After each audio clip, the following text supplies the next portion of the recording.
Beyond headlines நேயர்களுக்கு வணக்கம். நம்மளோட அன்றாட வாழ்க்கைகள்ல நிறைய இடங்களுக்கு நம்ம போறது வரது உண்டு. அதுல சில பொருட்களும் இருக்கும். பார்க்கிறதுக்கு ரொம்பவே சுத்தமான பொருட்களா இருந்தாலும் கூட, சில குறிப்பிட்ட 9 பொருட்கள தொடும்போது நமக்கு வேகமாவே கிருமிகளும், வைரஸும் பரவுறதுக்கான வாய்ப்பு இருக்கிறதா சொல்லப்படுது. அத பத்தி இந்த வீடியோல தெரிஞ்சுக்கலாம். நம்முடைய வீட்ல இருந்து அலுவலகம் வரைக்குமே நம்ம அன்றாட பயன்படுத்தக்கூடிய பொருட்களா இருக்கட்டும், நம்ம அன்றாடம் தொடக்கூடிய பொருட்களா இருக்கட்டும், இதுல இருந்து பாக்டீரியா, வைரஸ் மாதிரியானது நம்ம உடம்புக்குள்ள எளிதா பரவிடும் அப்படிங்கிறத ஏற்கனவே நான் சொல்லியிருந்தேன்.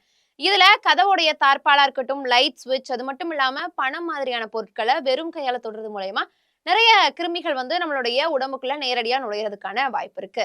கதவுடைய தாப்பால்கள் நம்மளுடைய வீட்ல இருக்கக்கூடிய கதவு தாழ்பாலா இருந்தாலுமே கூட அதுல அதிகப்படியான கிருமிகள் தங்கியிருக்கிறதுக்கான வாய்ப்பு இருக்கிறதா சொல்லப்படுது. அதுல ஈகோல் மாதிரியான பாக்டீரியாக்கள் தங்கியிருக்கும். இதனால நமக்கு தொற்றுகள் ஈஸியாவே ஏற்படும் அப்படின்னு சொல்லியிருக்காங்க.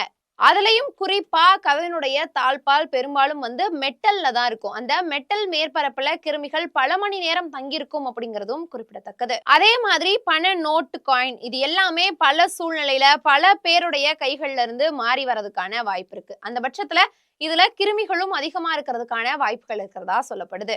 இதனால நமக்கு சுவாசம் மற்றும் சருமத்துல பிரச்சனைகள் ஏற்படுறதுக்கு வாய்ப்பு இருக்கு. அடுத்தபடியா படிக்கட் மற்றும் எக்ஸ்கலேட்டர்ல இருக்கக்கூடிய அந்த கைப்பிடிகள் இதுல பல பேர் அவங்களுடைய கைகளை வச்சு போகக்கூடிய காட்சிகளை நம்ம பார்த்திருப்போம். ஆக அதுல அதிகமான பாக்டீரியாக்கள் இருக்கிறதுக்கான வாய்ப்பு இருக்கு.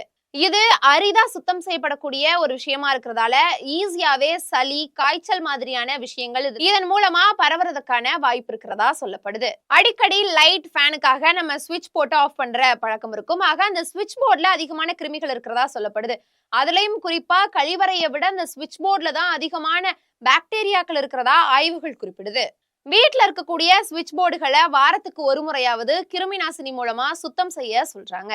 அடுத்தபடியா சோப் டிஸ்பென்சர்ல அதிகமான கிருமிகள் இருக்கிறதா சொல்றாங்க. இது நமக்கு விசித்திரமா தோணினாலும் கூட பொது கழிப்பறைகள்ல இருக்கக்கூடிய அந்த சோப் டிஸ்பென்சர்ல இன்னும் அதிகமான கிருமிகள் காணப்படுறதா சொல்லப்படுது.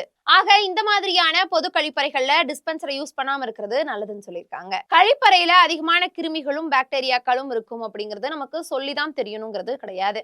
ஆக பொதுவாவே இந்த மாதிரியான கழிப்பறைகளை பயன்படுத்துறதுக்கு முன்னாடி டிஷ்யூ பேப்பரால சுத்தம் செஞ்சுட்டு பயன்படுத்துறதா இருக்கட்டும். அதே மாதிரி அதன் பின்பு கைகளை சுத்தமா கழுவக்கூடியது.